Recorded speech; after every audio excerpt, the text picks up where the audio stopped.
Gold, trusted gold buyers. మీరు తాకట్టు పెట్టిన బంగారాన్ని విడిపించి ఈ రోజు ఉన్న మార్కెట్ ధరకు కొనబడను.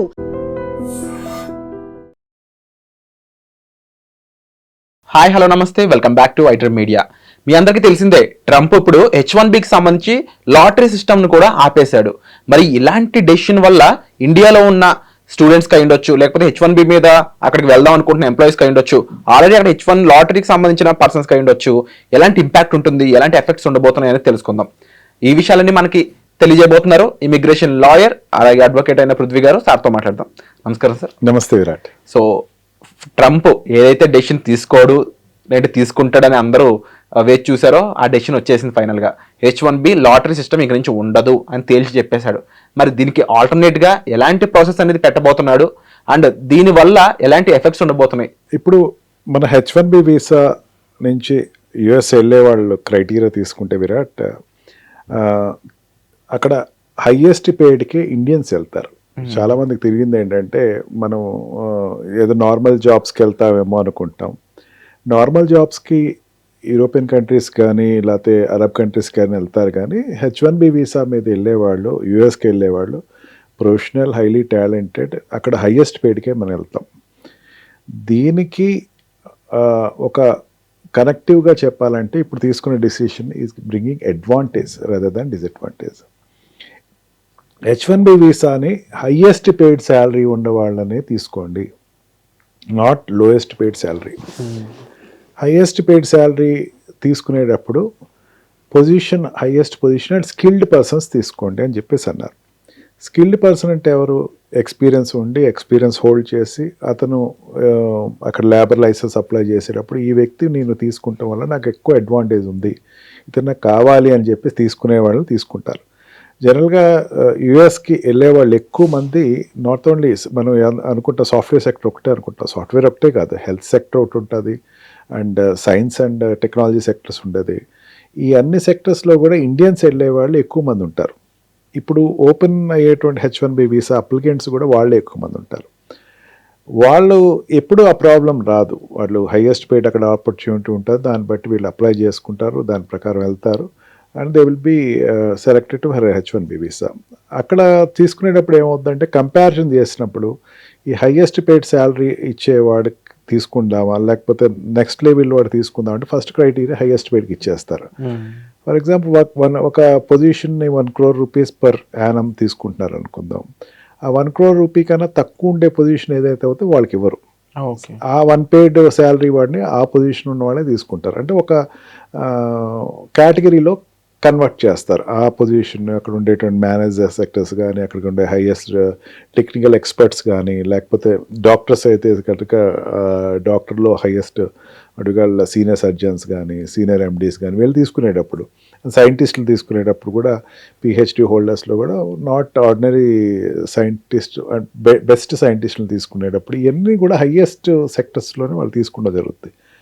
అమెరికా ఒక రకంగా చెప్పేది ఏంటంటే, ట్రంప్ చెప్పేది ఏంటంటే, నాకు హైయెస్ట్ పేడ్ వస్తున్నారంటే టాలెంటెడ్ పర్సన్ అమెరికాకు వస్తున్నారు, ఆ టాలెంటెడ్ పర్సన్ ఏ కంట్రీ నుంచి వచ్చినా సరే నేను ఇన్వైట్ చేస్తాను, అంతేగాని నా కంట్రీకి నాన్ టాలెంటెడ్ పర్సన్స్ వచ్చేసింది వాళ్ళు నేను భారం కింద పెట్టుకోను అని చెప్పేసి తను చెప్పడం జరుగుతుంది. H1B వీసాలో అప్లై చేసేటప్పుడు ఏమవుతుందంటే, మనకి ఒక రకమైనటువంటి ఈ క్రేజ్ పెరిగిన తర్వాత ఈ మధ్యన ఏం చేశారంటే, కొన్ని నాట్ క్వాక్ అని కూడా ఒక ఫ్రాడ్ ఏజెన్సీస్ ద్వారా వెళ్ళటం మొదలుపెట్టారు. నాకు వచ్చి కేసెస్ కూడా అయ్యే ఉంటాయి. సార్ నాకు H1B పికప్ అయింది, అక్కడ జాబ్ లేదు. H1B ఏదో ఒక షెల్ కంపెనీ చూపించేస్తాడు, ఆ షెల్ కంపెనీలో వీడికి జాబ్ చూపిస్తారు, ఆ కంపెనీ అనేది ఎగ్జిస్టెన్స్లో ఉండదు. అట్లా వెళ్ళిపోతారు.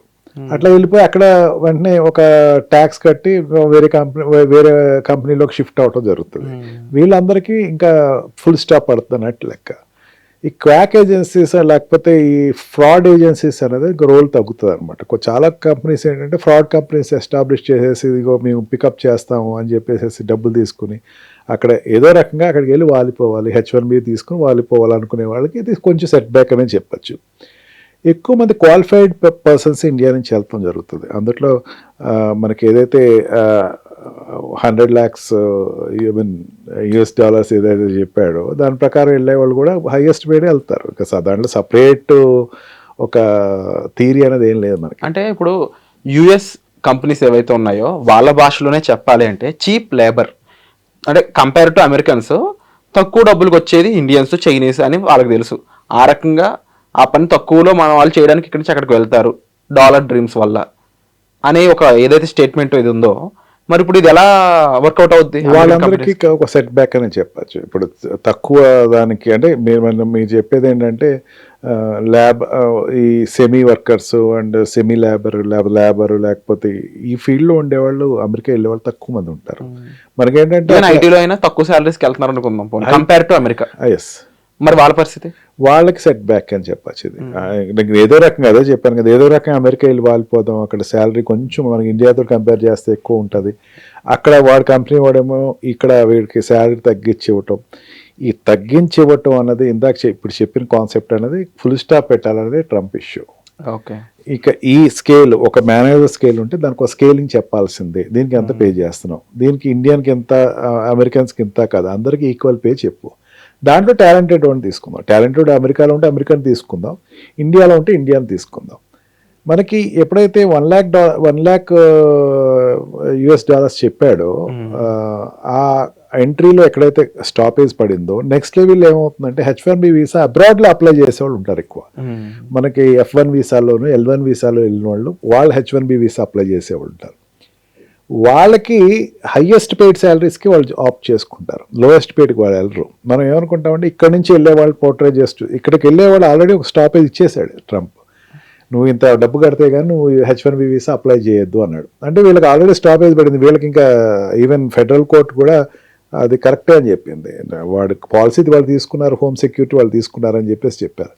ఇంకా మిగిలింది ఎవరు ఉన్నారంటే అక్కడ ఆల్రెడీ ఉన్నటువంటి L1 వీసా లేకపోతే F1 వీసాలోను స్టెమ్ కోర్సెస్ చేసేవాళ్ళు, స్టెమ్లో ఉండేవాళ్ళకి ఇప్పుడు ఈ పే శాలరీ ఏదైతే ఉందో దాన్ని డిస్క్రిమినేషన్ చేయటం కూడా ఆపటం జరుగుతుంది. ఇప్పుడు ఒక స్టూడెంట్ క్యాంపస్లో సెలెక్ట్ అవుతాడు విరాట్, లేకపోతే ఒక స్టూడెంట్ ఒక పొజిషన్లో సెలెక్ట్ అవుతున్నాడు. మీరు చెప్పిన ప్రకారం ఏంటంటే ఇండియనే కదా తక్కువ శాలరీకి తీసుకుందాం అని చెప్పేసి అనుకోండి, అట్లా చెప్పడానికి అవ్వదు. ఇంకా హైయెస్ట్ పేడ్ అయితేనే వాడిని ప్లేస్ చేసుకుంటాడు, లేకపోతే అక్కడ ప్లేస్ చేసుకుంటా ఉండదు.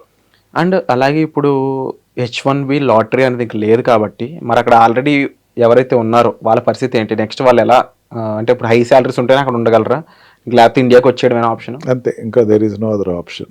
అండ్ హైయెస్ట్ పేడ్కి వాళ్ళు అప్లై చేసుకుంటారు, దాన్ని బట్టి వాళ్ళు సెలెక్ట్, వాళ్ళ స్కిల్ బట్టి టాలెంట్ బట్టి వస్తుంది. అంతే, స్కిల్డ్ పర్సన్సే విల్ గెట్ ద జాబ్. అంటే ఇంటలెక్చువల్ పీస్ విల్, మేము ఇదివరకు కూడా అనుకున్నాం ఇంకా ఆప్షన్స్ ఉన్నాయి. ఈ H1B ఒకటే కాదు, మనకి ఇంటలెక్చువల్స్ దాంట్లో లేకపోతే PhD చేసుకుని PhD ద్వారా పికప్ అయ్యే వాళ్ళు ఉన్నారు. ఈవెన్ నా క్లయింట్స్కి అయితే నేను చెప్తున్నా, PhD చేసుకోండి, పేపర్ సబ్మిట్ చేయండి, మీరు H1Bని వదిలేసేయండి, మిగతా వీసాస్ మీద కూడా కాన్సన్ట్రేట్ చేసి O1 వీసా అప్లై చేయండి, దాన్ని బట్టి కూడా మీరు వెళ్తారు.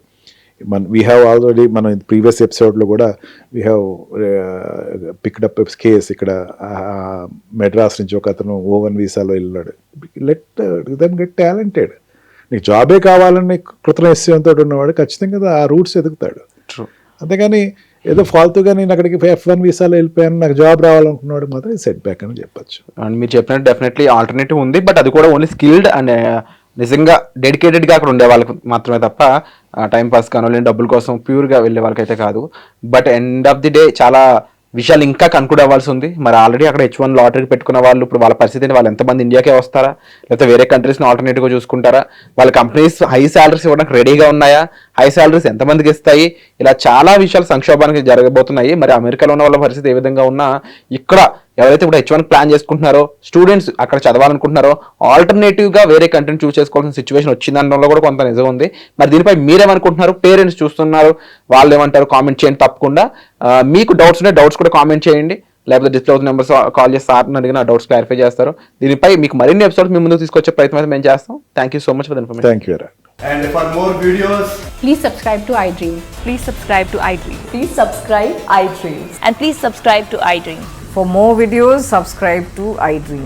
please like, share and subscribe to the channel. Congratulations, iDream. Subscribe to iDream. Subscribe to iDream. So subscribe to iDream Media. iDream team andarki huge congratulations. Please subscribe iDream Media. Please subscribe to iDream. Subscribe iDream. Please subscribe to iDream. I dream అంటే నా కళల ఛానల్ను subscribe చేసుకున్న నోరు తిరుగుతలేదు, మీరైతే గంట గుర్తు కొట్టండి. For more such videos, please subscribe to iDream. Subscribe to iDream. Please subscribe to iDream. Please subscribe iDream Media. Please do subscribe to iDream. Please subscribe to iDream Media. For best entertainment and information, please subscribe iDream. And don't forget to subscribe to iDream.